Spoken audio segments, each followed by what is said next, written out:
Picture this, all right? It is like the middle of July. Oh boy.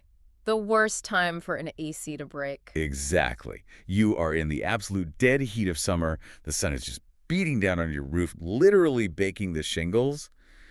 And, you walk through your front door expecting that glorious, icy blast of air conditioning. Right, that instant relief. But instead, the air hitting your face is, it's just lukewarm. It's this tired, heavy, hot air just being lazily pushed around your living room. Yeah, and honestly, it is arguably one of the most sinking feelings you can have as a homeowner. I mean, immediate panic sets in, which is usually followed by, frantically calculating exactly how many box fans you own. Right. So you do what you have literally always done.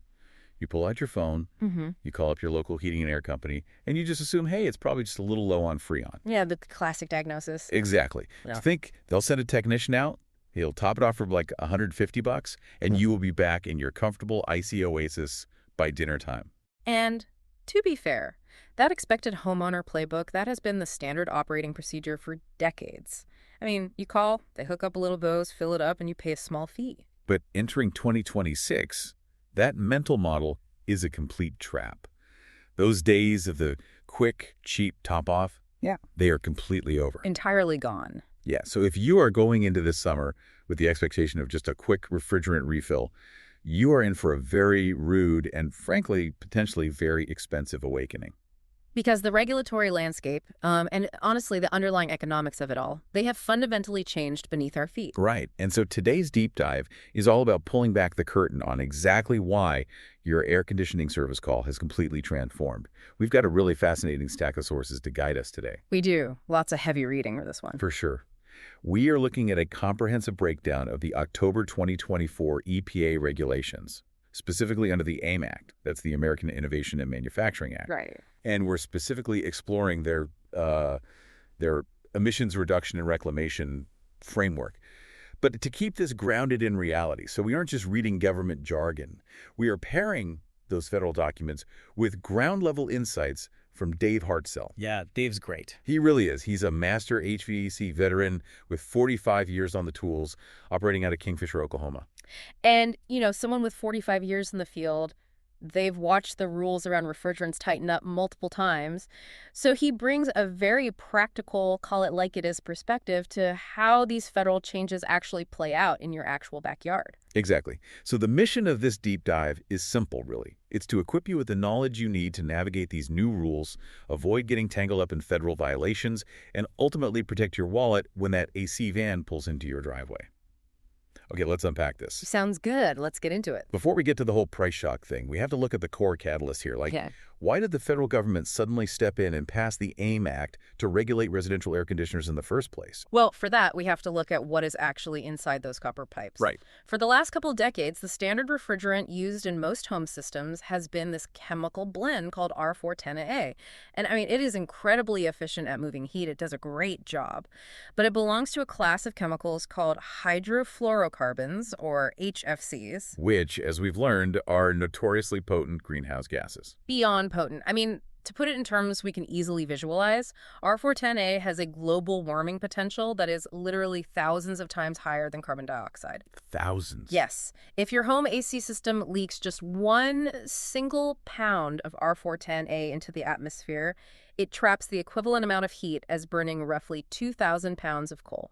Wow, 2,000 pounds, just from 1 pound of invisible gas. Exactly. So when you have millions of residential units across the country that are just constantly leaking small amounts of this gas year after year, the environmental impact is staggering. Staggering. Yeah. And that immediately frames the entire issue differently.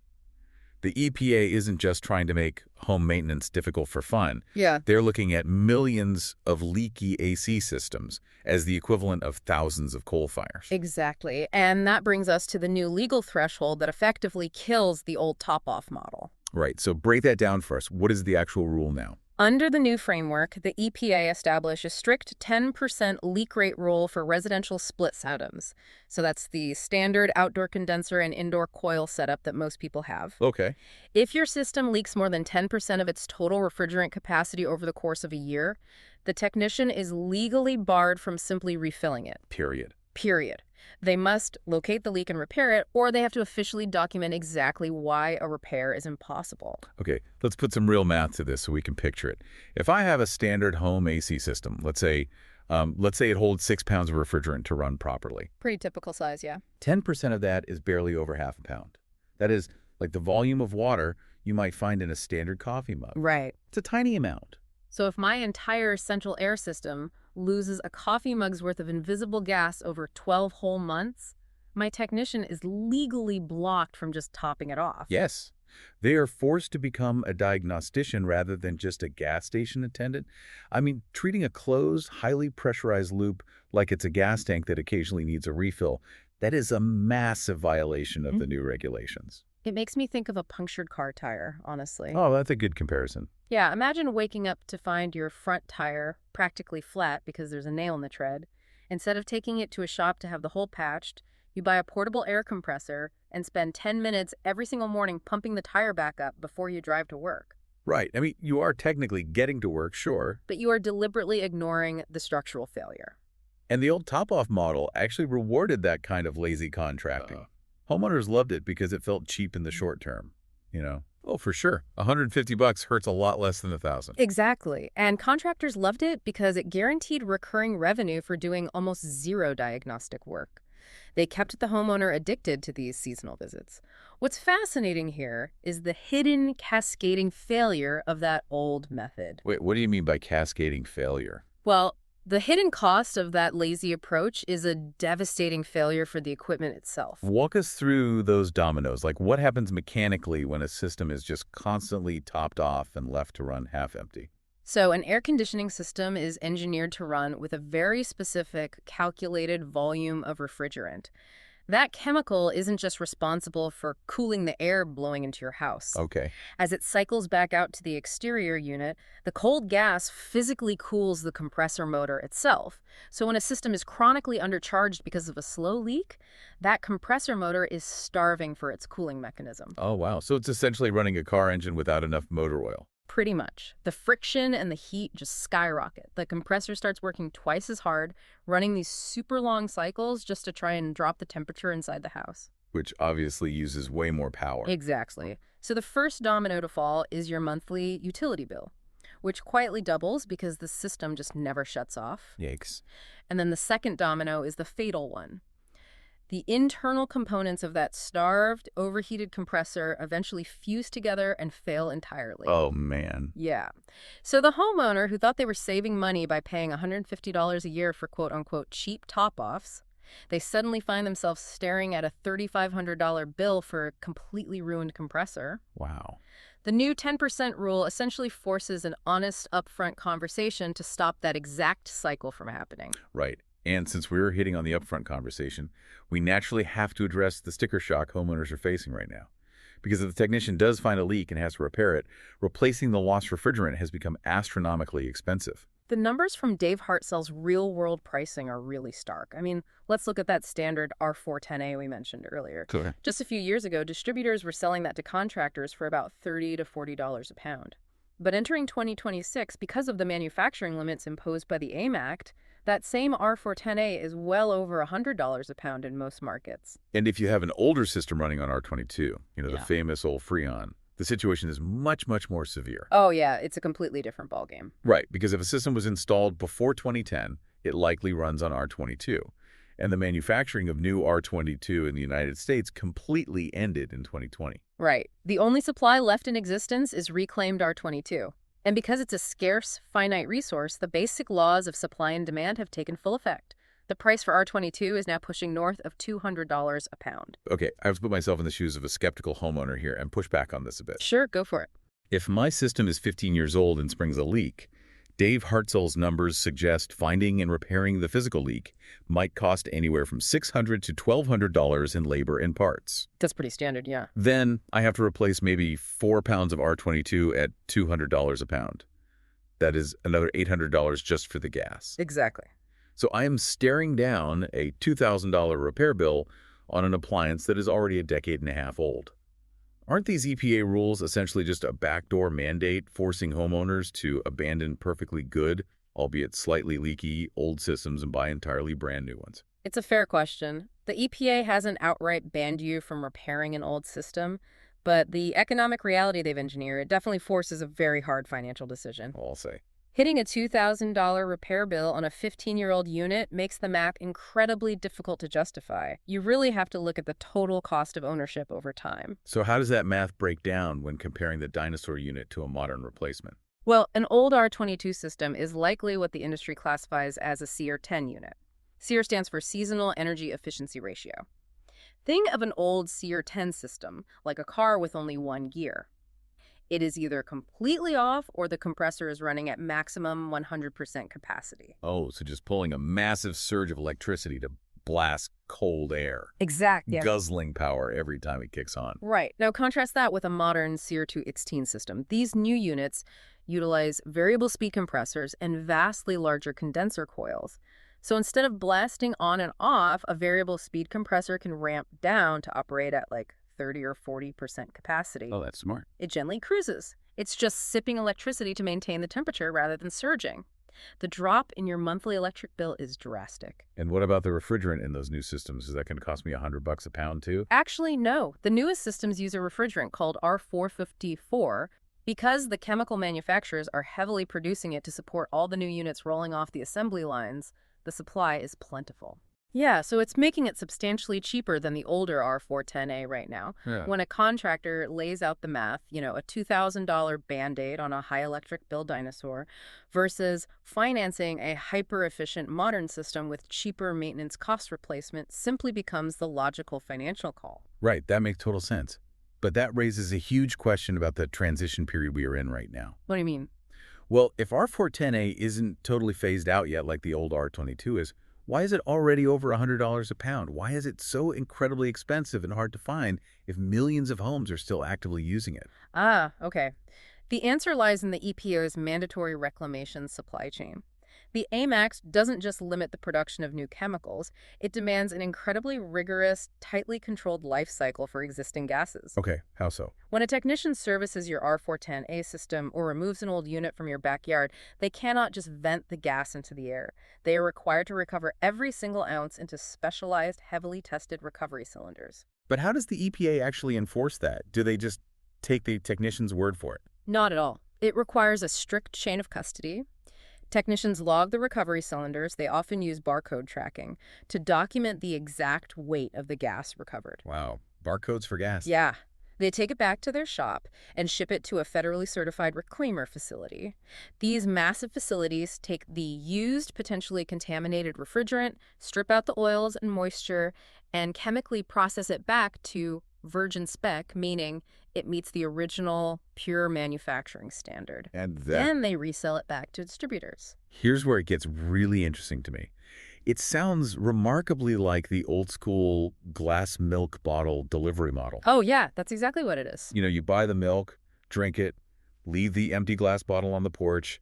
The milkman takes it back to the dairy. They sanitize it, refill it, and put it back into circulation. It is a completely circular economy. But instead of glass bottles on a porch, we are dealing with invisible, highly pressurized gases. The EPA mandate dictates that a growing percentage of the R410A used for service calls literally must come from these reclaimed sources rather than new chemical plants. But the logistics of that, capturing gas in the field, filling specialized heavy cylinders, barcoding the weights, shipping hazardous materials across the country, running it through a massive chemical purification plant, and then shipping it back. The EPA isn't subsidizing that labor. Not a dime. And if we connect this to the bigger picture, that is exactly why R410A is over $100 a pound. Right. The massive environmental win of reducing new greenhouse gas manufacturing comes with the harsh economic reality of logistical overhead. The cost of that entire circular infrastructure gets baked into the price of the chemical, and ultimately it shows up on the bottom line of the invoice handed to the homeowner. Man, that is eye-opening. Okay, so having thoroughly mapped out the federal regulations, the risk of compressor failure, and the skyrocketing costs, we really need to pivot to actionable defense. Yes, absolutely. We want to empower you, the listener, for the next time your house is 85 degrees and you have to make that desperate phone call. Let's open up the 2026 Homeowners Playbook. Because the rules of engagement have changed so much, your questions as a consumer just must change. According to Dave Hartzell, there are 3 vital questions you really must ask your technician before they even start working on your system. All right, what is number one? The first is, are you EPA Section 608 certified? 608 certified. Okay. What does that certification actually mean? It's the absolute baseline federal certification proving a technician has been trained and tested on the legal handling, recovery, and environmental impact of refrigerants. Any legitimate technician carries this card in their wallet. Okay, good to know. If they brush the question off or claim they don't need it, do not let them touch your system. Awesome. Okay, question number 2. Are you going to perform a leak search? Simple enough. Right. But if you ask a contractor how they plan to fix your warm air and their immediate answer is, oh, I'll just add some refrigerant, that is a massive red flag. They are either totally ignorant of the new 10% rule or they are willfully ignoring federal law. But how does a professional actually find a microscopic leak of invisible gas in a giant AC system? They rely on specific diagnostic tools. They might use an electronic sniffer, which is this cool handheld wand that draws in ambient air and passes it over a heated internal diode. Sounds high-tech. It is. If the specific halogen molecules from the refrigerant hit that heated sensor, the electrical resistance changes, and the wand starts beeping wildly to pinpoint the leak. They also use UV dye injected into the system, or they perform a pressurized nitrogen test. Wait, a nitrogen test? Yeah, so they recover whatever refrigerant is left and then pump the empty system full of nitrogen gas up to 300 or 400 psi. That is a lot of pressure. It is. But nitrogen is dry and safe, and at that extreme pressure, the technician can literally hear the hiss of the leak, or they can watch their pressure gauges drop to isolate the exact location of the failure. Okay, which leads perfectly to the third question you must ask, right? Exactly. Will I get the leak location and the proposed repair in writing?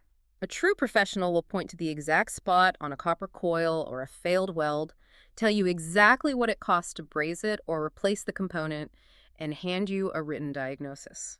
Now, are there any carve-outs in the law at all? Like scenarios where a technician pulling out a jug of refrigerant to do a top-off actually is legally legitimate without doing a massive nitrogen test? There are a few very specific exceptions. First, on brand new installations. Okay.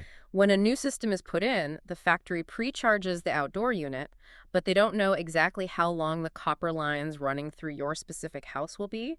So the technician usually has to add a few ounces just to dial in the calibration for the final volume. Oh, okay, that makes perfect sense. They're calibrating a new system. They're not ignoring a leak. Exactly. Second, if you just had a major repair where the sealed system was purposefully cut open, say they had to replace a faulty reversing valve, they obviously have to add refrigerant back in to meet the factory specification. Sure. And finally, there are unique industrial applications. Imagine a massive manufacturing facility with miles of piping where a microscopic leak exists. Oh, wow. Yeah. Right. The cost of shutting down and tearing apart a factory to find a pinhole vastly exceeds the environmental and economic cost of just monitoring the leak rate and occasionally adding to it. But importantly, none of those exceptions apply to the person living in a 3-bedroom suburban house whose AC suddenly stops blowing cold air on a Tuesday in July. Exactly. A top-off without a diagnostic is just completely off the table. Now, I do want to point out a silver lining in all this, though. Oh, silver lining. Yeah, a detail from our source material regarding the new R4504B systems. This new refrigerant is classified as an A2L. What exactly does that designation mean? Yes. The A2L classification designates the chemical as mildly flammable. Because of that slight flammability risk, the EPA dictates the technicians cannot use traditional sparking tools. Right. They are required to purchase specialized spark-proof vacuum pumps, recovery machines, and specific gauges designed safely just for A2L chemicals. Which, I mean, that sounds like a headache for the industry, honestly. But our veteran HVAC source observes that this actually acts as a fantastic quality filter for homeowners. It really does. The requirement for expensive, spark-proof tools and advanced certification, it naturally weeds out the quote-unquote bottom-of-the-barrel contractors. You know, the unlicensed handymen operating out of the trunk of their car who just want to make a quick buck topping off systems on a hot day. Yeah, the barrier to entry has been permanently raised. The sheer complexity and danger of the new regulations inherently protect the consumer. It forces a much higher overall standard of professionalism for anyone legally allowed to step foot in your backyard to service this highly pressurized, complex equipment. So what does this all mean? The ultimate takeaway from this deep dive is that the era of just add refrigerant and hope for the best, is officially dead and buried. Well and truly over. Federal environmental law, basic economics, and honestly common sense now dictate one unified rule. Fix the problem, don't feed the leak. You have to demand, and yes, pay for, real diagnostics. Our source mentioned standard rates like a $99 dispatch fee and a $111 diagnostic fee. Which is worth it. Absolutely. You are paying for a professional investigation and long-term structural integrity rather than just a temporary illusion of comfort. And this raises an important question. This profound shift in the HVAC industry gives us all something bigger to consider. Oh, what's that? We are currently watching the federal government successfully force an entire massive industry to create a highly regulated closed-loop system. Recovering, tracking by barcode, purifying, and reusing invisible gases because the raw materials are deemed too environmentally costly to keep manufacturing from scratch. So what other everyday household materials or appliances might soon fall under these kinds of strict mandatory recycling and reclamation laws as global raw materials become scarcer? That is a great point. I mean, we are used to throwing an old refrigerator or a broken washing machine on the curb for bulk trash day, but will the future of homeownership eventually require us to reclaim, chemically process, and legally track the life cycle of every single major component of our houses? Wow. If we can engineer a circular economy with an invisible gas, applying these exact same chain of custody laws to the lithium batteries in our mowers, the massive amounts of copper wiring in our walls, or the rare earth magnets in our smart appliances, honestly, it seems like the inevitable next step. It really does. That is something to think about. Well, thank you so much for joining us on this deep dive. Keep questioning the world around you and stay cool out there.